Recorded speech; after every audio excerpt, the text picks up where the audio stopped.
Entre a Terra e o Céu, capítulo 23, apelo maternal. No nosso último encontro, recapitulando um pouco para que a gente possa voltar e se inteirar no assunto, na história, no enredo, nós vimos o quê? Nós vimos André Luiz, Hilário e Clarencio indo até a irmã Clara para pedir ajuda para a irmã Clara referente à situação de Odila, referente à situação de obsessão em que se encontra entre Odila e Zulmira, ou seja, uma obsessão de desencarnado para encarnado. Odila encarnada, desencarnada, Zulmira encarnada. Então, o Clarence falou: olha, André Luiz, embora você está me questionando, né, que eu conseguiria retomar a memória de Odila, você engana, você se enganou dessa vez. Porque determinados pontos é preciso de ter alguém com muito mais conhecimento. Então, humildemente, eu vou pedir a ajuda de uma pessoa que eu sei que ela tem muito mais conhecimento nessa área do que eu. Então, eles foram até a irmã Clara. Quando eles chegaram até a casa de irmã Clara, a irmã Clara estava dando uma espécie de uma palestra, que ela chama de conversação, entre algumas pessoas, umas 40 pessoas, uns 40 espíritos, né? Que estavam lá para ouvir sobre o que a irmã Clara tinha a dizer. E a irmã Clara nos ensinou e ensinou a eles a questão da palavra, do poder da palavra, que a palavra ela é energia e que a palavra ela fere e ela nasce aonde? Na nossa memória, na nossa intenção, né? A intenção vale muito. Então, quando eu chego a expressar, seja alguma coisa para edificar ou para prejudicar, aquilo já foi pensado, já foi intencionado na nossa mente. Não, então, nós também teremos responsabilidade para aquilo que a gente externa, para aquilo que a gente fala e joga sobre o outro. Consequências positivas ou consequências negativas. Então, a irmã Clara estava explicando exatamente sobre isso, né?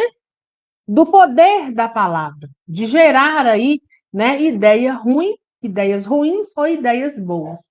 Mas quando o trio, né, Clarencio, Hilário e André Luiz chegou até a casa dela, chegaram até a casa de irmã Clara, ele colocou ela a par da situação, né? Contou para ela toda a história, desde a prece retratada de Evelina, mas contou sobre uma situação especial que eles precisavam de ajuda no tocante a Odila e Zulmira.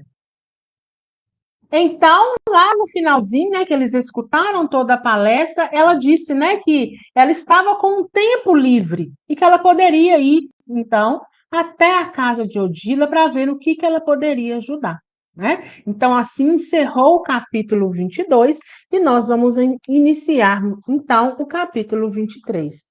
No apelo maternal, né, que é o capítulo 23, ele inicia dizendo que quando eles chegaram na residência de Amaro, né, na residência de Zulmira, nada tinha ali de alterado, não mostrava qualquer alteração, né?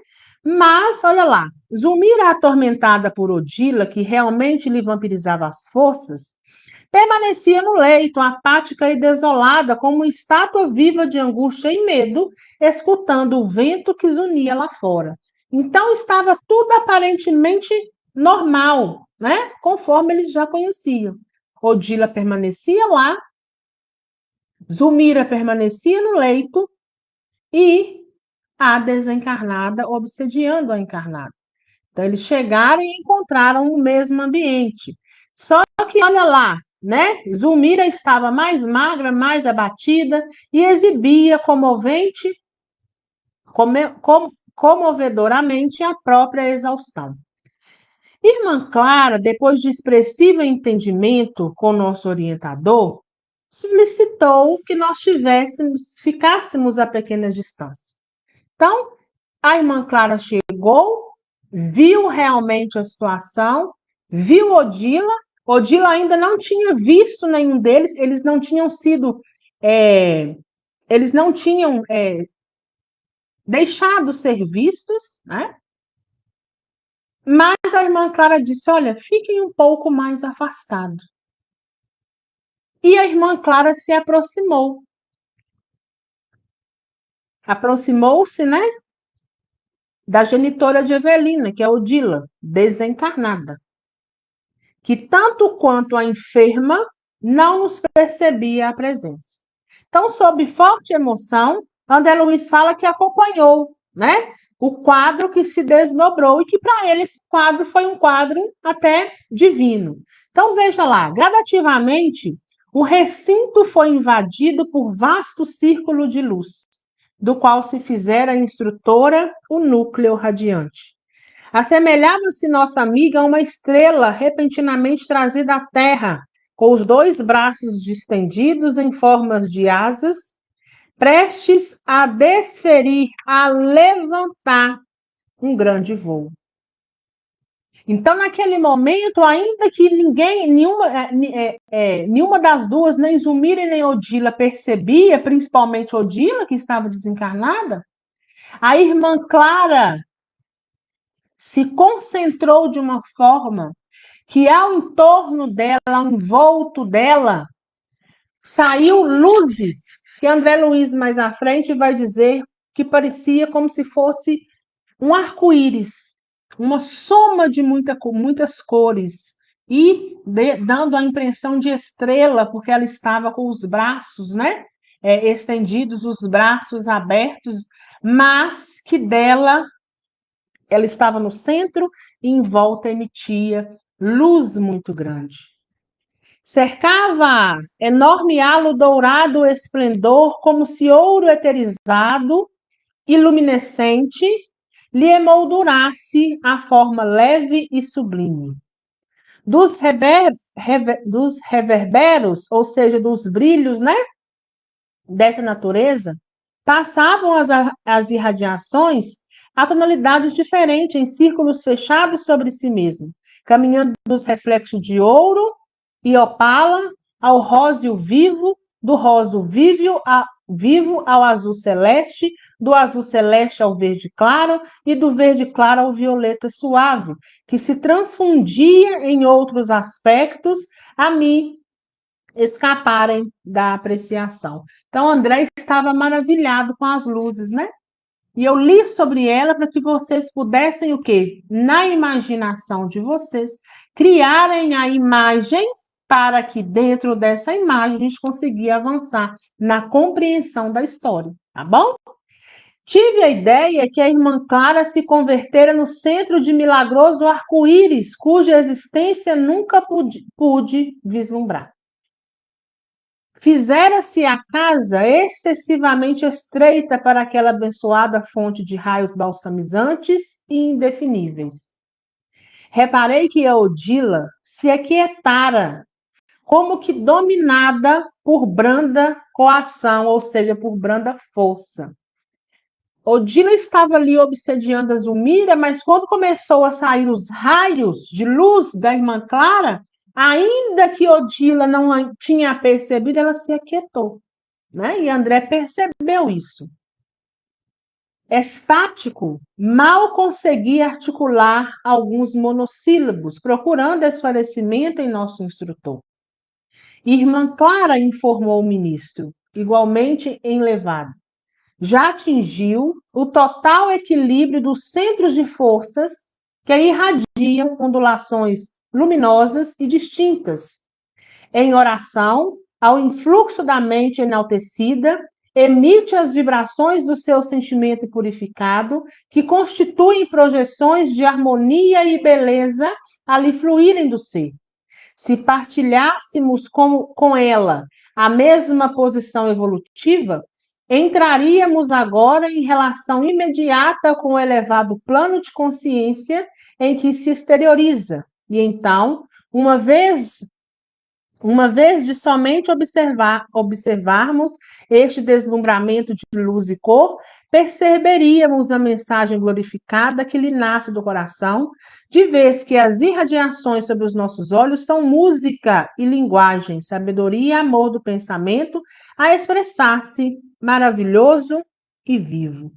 Então, ele está dizendo para André Luiz, Clarence está dizendo para André Luiz o seguinte: olha, irmã Clara, essas luzes, né, que estão em torno da irmã Clara, é porque ela já atingiu o equilíbrio necessário para estar aqui dentro dessa situação. Então, ela está orando.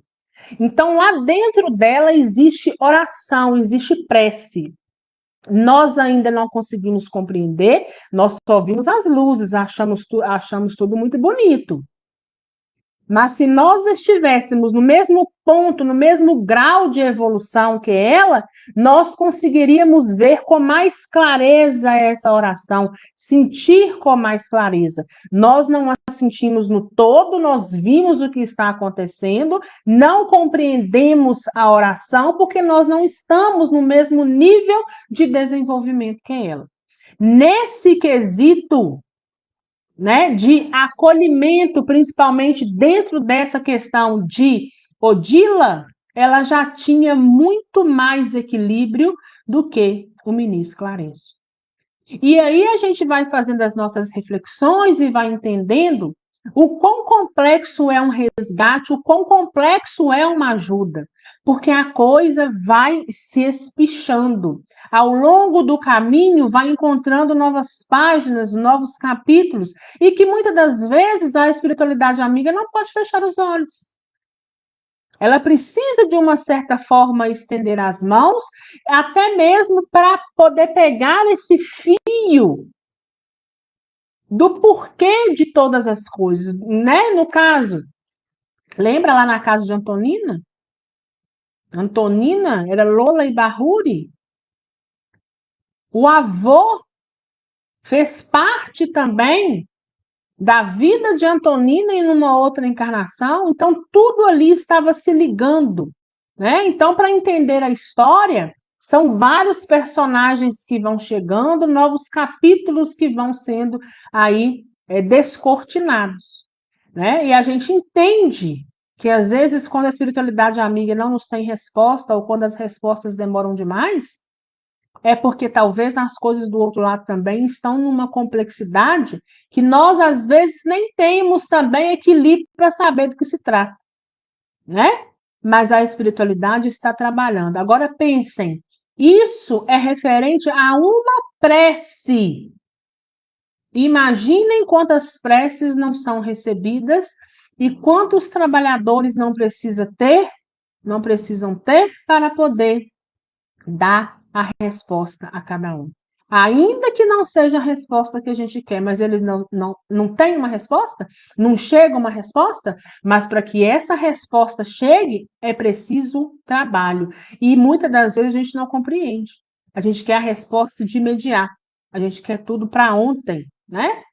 Como se nós estivéssemos em condições de exigir algo. Nós estamos na escola, nós estamos em fase de aprendizado e nós precisamos, muitas das vezes, nos focar naquilo que nós viemos fazer, pedindo sempre pelo outro, pelos nossos, principalmente pelos nossos entes, né? Mas nós não podemos perder o nosso foco, porque nós precisamos entender que Jesus é que está no controle de tudo, né? Nós não temos o controle de determinadas situações, e principalmente situações de ordem espiritual. Nós temos controle sobre nós, mas ter controle sobre o outro é difícil, e estando desencarnado, nós precisamos da ajuda da espiritualidade. A gente apenas intermedia, mas quem desenvolve o trabalho é a espiritualidade amiga. A sintonia espiritual perfeita, porém, só é possível entre aqueles que se confundem na afinidade completa. Então, ele está dizendo que para eles estarem em afinidade perfeita ali com Irmã Clara, eles teriam o quê? Que ter, né? Eles teriam que estar no mesmo grau em que elas se encontram. A mensagem transfigurada parecia mais bela. Avançou para a primeira esposa de Amaro, ou seja, ela caminhou até Odila e cobriu-lhe os olhos com a destra lirial.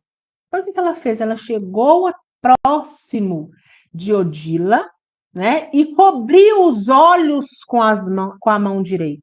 Né? Então, ela cobriu os olhos de Odila E olha lá. Reparem, disse Clarencio, ela guarda o poder de ampliar a visão. Odila identificar-lhe-á a presença, assim como nós também estamos a vendo. Com efeito, vimos que a genitora de Evelina, Odila, tocada por aqueles dedos celestes, proferiu um grito de encantamento selvagem e caiu de joelhos. Naturalmente, ofuscada pelo brilho que envolvia a visitante inesperada, começou a chorar, suplicando: Anjo de Deus, socorre-me! Socorre-me! Então, Odila, nesse momento, visualiza Irmã Clara. E acha que a Irmã Clara é um anjo de Deus. Ela fala, me socorre. Né? Ela teve dentro dela essa calmaria e, naquele momento, entendeu que ela estava num período de sofrimento. Ainda que ela estava na posição de obsessor, de obsediar a Zulmira, isso é um sofrimento. Veja bem, uma pessoa que se dedica 24 horas a vampirizar a outra, jogar para baixo, cansa, gera um determinado sofrimento, não consegue sair dessa bolha de obsessão, né? Vai alimentando cada vez mais esse ódio, né? E olha o que Irmã Clara fala para Odila. Odila, que fazes? Interrogou o emissário. Estou aqui, vingando-me por amor. Haverá, porém, algum ponto de contato entre amor e vingança? Então a irmã Clara fala, pô, Odila, o que você está fazendo? E ela fala, estou aqui me vingando por amor, mas existe algum elo, existe aí, né, algum contato entre amor e vingança, coisas tão distintas, tão diferentes? Indicando timidamente a triste companheira que jazia acorrentada ao leito, Odila tentou conservar a atitude que lhe era característica e exclamou cruel. Ela mostrava, né, a Zulmira e falava o seguinte: devo alijar, devo afastar a intrusa que me assaltou a casa. Esta miserável mulher tomou-me o marido e assassinou-me o filhinho. Quem ama faz justiça pelas próprias mãos. E irmã Clara disse a ela: pobre filha, quem ama semeia a vida e a alegria, combatendo o sofrimento e a morte. Quando o nosso culto afetivo se converte em flagelação para os que seguem ao nosso lado, não abrigamos outro sentimento que não seja aquele do desvairado apego a nós mesmos, na centralização do egoísmo aviltante. Achamos-nos à frente de infortunada irmã arrojada à dolorosa prova. Não te dói vê-la derrotada e infeliz? Então, irmã Clara está dizendo para Odila o seguinte: olha, quem ama não faz o que você está fazendo. Você está caminhando para as trilhas do egoísmo, você está desencarnada. Desencarnou, terminou a sua jornada terrena, pelo menos por enquanto, até que você possa reencarnar novamente. E olha lá se vai reencarnar na Terra.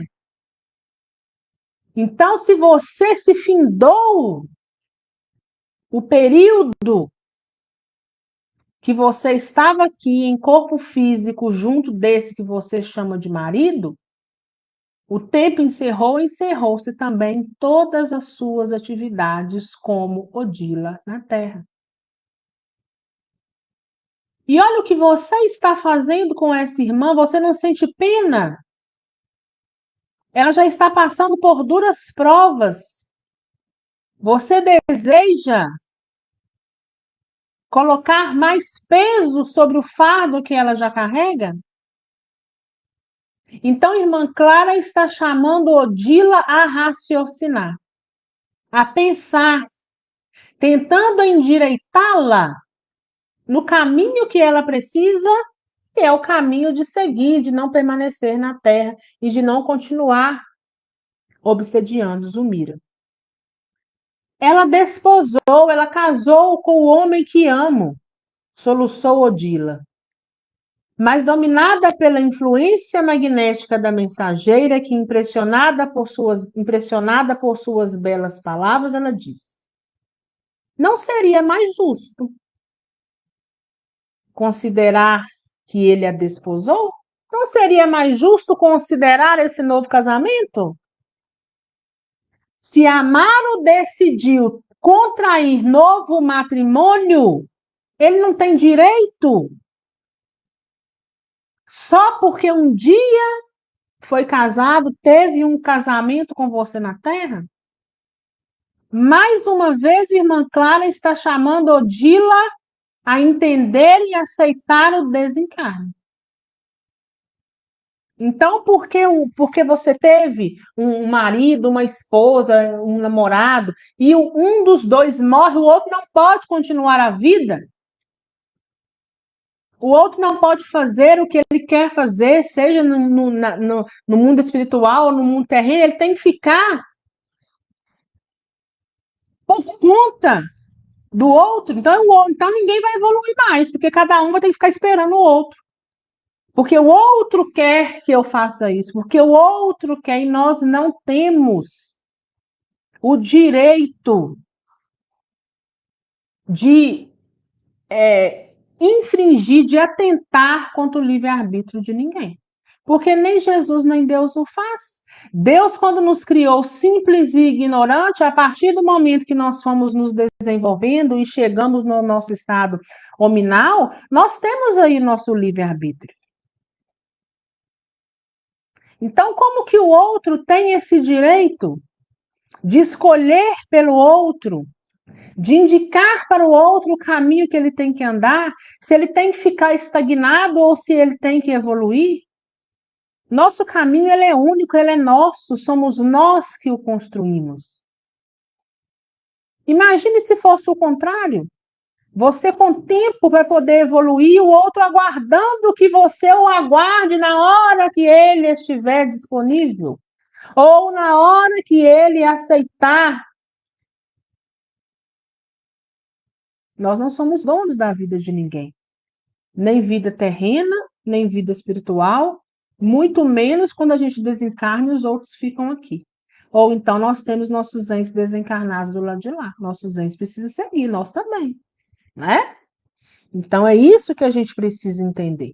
Nós todos precisamos de evolução.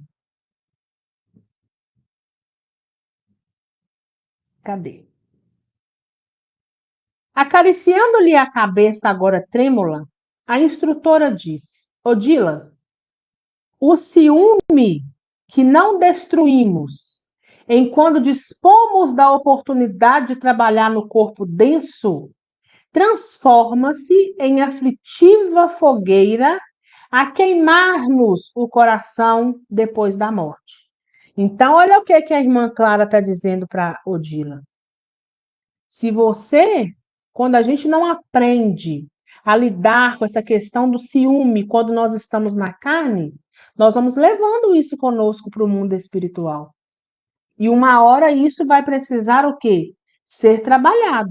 Só que quando a gente leva isso conosco, é como se fosse uma fogueira que nos queimássemos por dentro, ou seja, você não consegue ter paz, você não consegue ter sossego. Acalma-te. A mulher de carne que eras precisa agora oferecer lugar à mulher de luz que deve ser. Se acalma. Porque a mulher de carne que você foi um dia, aquele corpo físico morreu. Você agora precisa dar lugar a um corpo espiritual que precisa de seguir, que precisa evoluir. Você precisa sair desse estado em que você, então, se encontra. A porta do lar terrestre, onde te supunhas rainha de pequeno império sem fim, cerrou com os teus olhos materiais. A casa que você se colocava como dona, se colocava como esposa, se colocava como mãe, aquela vida que você tinha encerrou-se com o fator morte do corpo físico. A passagem na Terra é um dia na escola. Todos os bens que desfrutávamos no mundo de onde viemos construíam recursos do Senhor que nos concedia a título precário. Então, tudo que nós temos, tudo que nós vivemos, tudo que nós passamos, nos foram o quê? Emprestados. Foram emprestados por Jesus. Por lá, raramente nos lembramos de que o tesouro do carinho doméstico é algo semelhante à sementeira preciosa, cujos valores devemos estender. Então, quando nós estamos na carne, nós não damos os valores que deveríamos dar, né? A nossa família é um tesouro. A nossa família é como uma sementeira preciosa que está ali prestes a germinar. E se a gente cultiva da maneira correta, dá bons frutos, né? Mas a gente precisa entender. Desencarnou, encerrou um ciclo. O amor vai continuar? Vai. A saudade vai continuar para ambos os mundos? Vai. Mas a questão de interferir, de querer dar decisões, de continuar ainda em espírito vivendo, ou então, enquanto encarnado, querendo viver vida de espírito, isso não, no momento, enquanto estamos em posições diferentes, isso não é possível, né? E a gente querer interferir no livre-arbítrio do outro não é possível em nenhum dos mundos, visto que nós precisamos respeitar o outro, respeitar os seus limites, respeitar os seus caminhos e respeitar as suas escolhas. Começamos a obra de amor no lar, mas é necessário desenvolvê-la no rumo da humanidade inteira. Temos um só Pai, que é o Senhor da bondade infinita, que nos centraliza as esperanças. Somos, assim, todos irmãos, partes integrantes de uma família só. Já te imaginastes no lugar de Zulmira, experimentando-lhe as dificuldades e aflições? Já te colocastes na condição do esposo, que asseveras, ou seja, que diz amar? Se te visses no mundo sem a companhia dele, com os filhinhos necessitados de consolo e sustentação, não sentirias reconhecimento por alguém que te auxiliasse a protegê-los? Está dizendo, olha, se coloque no lugar deles, faça exercício de empatia. Imagine se você fosse Zulmira ou se você fosse Amaro, que estivesse no mundo sozinho com seus filhos precisando de amparo. E talvez você encontrasse uma pessoa boa que estava disposta a te ajudar, a fazer parte ali do seu lar e você se interessasse por ele. O que é que você faria? Considera somente os teus problemas, né? É o egoísmo, né? A gente só olha para o nosso próprio umbigo. E hoje a gente encontra muito isso. Cada um primeiro sana ele, para depois, se sobrar, a gente ajuda o outro, sana aí, né, a necessidade do outro. Mas é se sobrar. Primeiro sou eu. Então, são as chagas que a humanidade carrega. Ela fala, você só está considerando os seus problemas. Entretanto, o homem amado permanece no cárcere de escuros padecimentos íntimos, a debater-se com enigmas inquietantes, sem que te disponhas a socorrê-lo. Não fales assim, disse a interpelada, com evidentes sinais de angústia. Odeio a infame que nos roubou a felicidade. Odila, reflete. Esquecestes de que a mulher sempre é mãe? O túmulo não te restituirá o corpo que a terra consumiu. E se desejas recuperar a ternura e a confiança do companheiro que deixastes na retaguarda, é preciso saber amá-lo com o espírito. Modifica os impulsos do coração.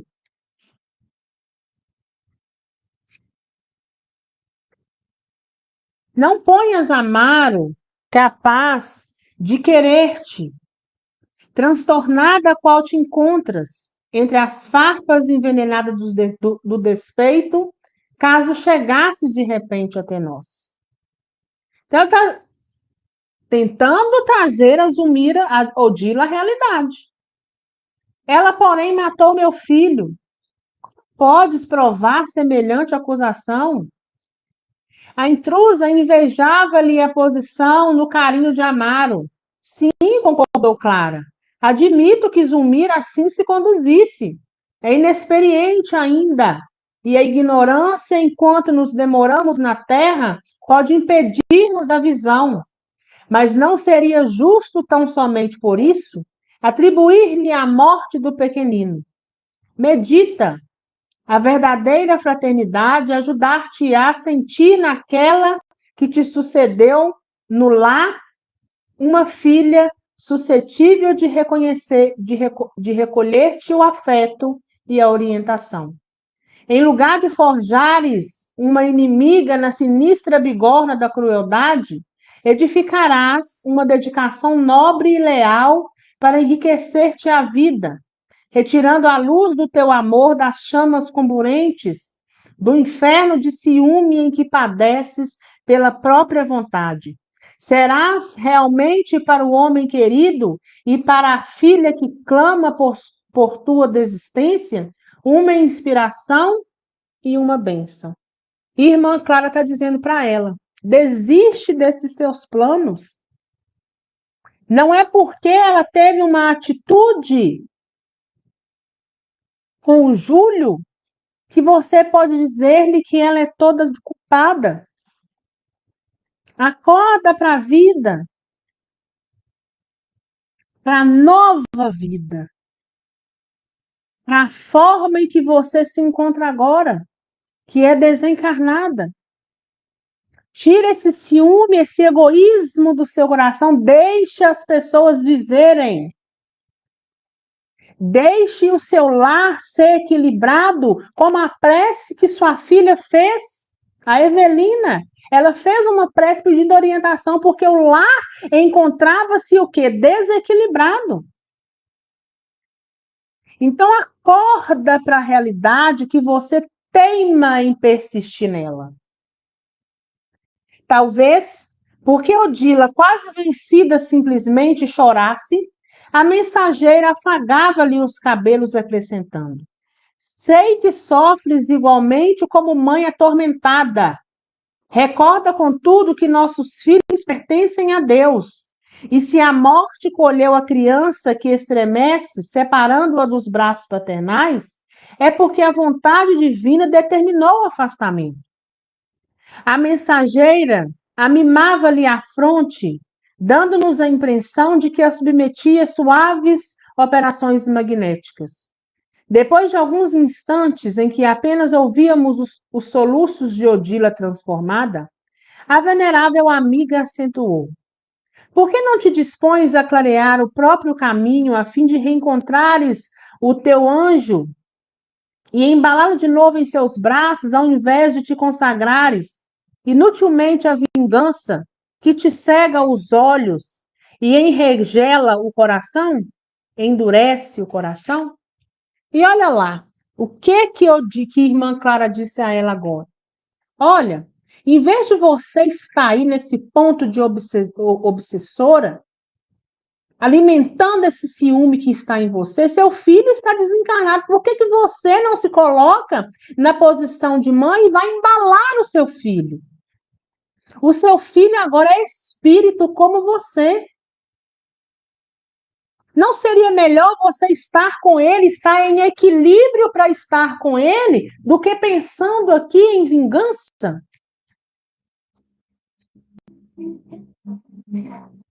Clara, certo, alcançara o ponto sensível daquela alma atribulada, porque a infortunada genitora de Evelina, qual se arrojasse para fora de si mesmo, todos os pesares que lhe senhoreavam os sentimentos, gritou como fera jugulada pela dor: meu filho!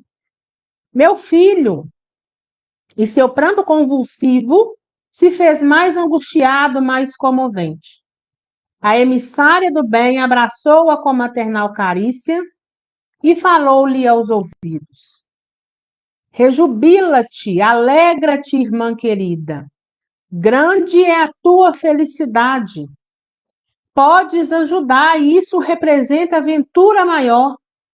Nada te impede auxiliar o companheiro da humana experiência ao alcance de tuas mãos.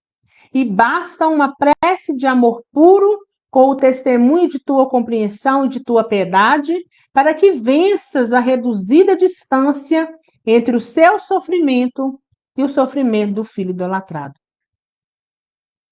Há 22 séculos espero por um minuto igual a este para o meu saudoso e agoniado coração, de vez que os meus amados ainda não se inclinaram para mim. Olha aí um testemunho da irmã Clara, dizendo para Odila: aproveita a oportunidade que você tem, que você está tendo, de poder estar com seu filho que está agora desencarnado. Ainda que desequilibrado, você pode, de uma certa forma, ajudá-lo. Eu estou aguardando 22 séculos. Olha isso, 22 séculos. É? Se um século é 100 anos, quanto que não é 22 séculos? Há quanto tempo irmã Clara está aguardando? Olha lá, que os seus amados se inclinem para ela, se reencontrem. Por isso eu sempre venho naquela frase de Emmanuel lá no nosso lar. Quanto tempo é necessário para reparar um ato? E às vezes a gente vai fazendo uma coisa atrás da outra, cometendo, né, determinados delitos, vamos dizer assim, espirituais atrás do outro, sem saber que quando a gente precisar sanar um deles, talvez aquele com que nós precisamos nos reparar ou espiar, estarmos juntos, não vai estar preparado para estar conosco, ou nós não estaremos preparados para estar com eles. E aí nós vamos ter que aguardar, seja lá quanto tempo. Por isso que nós precisamos fazer hoje o que é possível e necessário fazer hoje. Porque daqui a pouco tudo foge do nosso controle e nós não vamos saber mais quanto tempo nós vamos demorar para reparar diante de um mal feito, para poder restabelecer uma amizade que nós mesmos estremecemos, né? Para reparar aquela palavra mal falada que falamos ao outro, a intenção que nós tivemos em relação ao outro, porque tudo nasce do pensamento. Mente está registrado. Nós não precisamos achar, eu somente pensei, ninguém está sabendo. Quando nós chegarmos no mundo espiritual, nós somos descortinados. Nós vamos nos ver diante de uma situação em que nós vamos nos encontrar nus, mas não nus do corpo, mas nus da mente. Porque aquilo que a gente pensar vai refletir. E aqueles que estão lá mais tempo, mais avançados do que nós, vão saber exatamente o que nós estamos pensando. E aí? A voz de Clara parecia mesclada de lágrimas que não chegavam a surgir. Dominada pelas vibrações da mensageira celeste, Odila agarrou-se a ela, prosseguindo em choro convulso, enquanto a instrutora repetia com desvelos de mãe: vamos, filha, vamos à procura de nossa renovação com Jesus? Amparando-a, Clara conduziu-a para fora, colada ao próprio peito. Junto de nós, Clarence informou: agora, Zulmira poderá recuperar-se. A adversária retirou-se, sem a violência que lhe prejudicaria o campo mental. E acompanhando o nosso orientador, afastamo-nos por nossa vez, embora conservando a atenção presa à continuação de nossa edificante aventura. Então, nós encerramos assim o capítulo 23. E o capítulo 23 vem nos dizendo e nos ensinando o seguinte: olha, nós não somos donos de ninguém. Nós não somos donos do caminho de ninguém, hein? Nós somos donos dos nossos caminhos. Nós podemos modificar os nossos caminhos. Nós precisamos fechar primeiramente em nós as chagas do egoísmo, da raiva, do ódio, da soberba, da falta de humildade.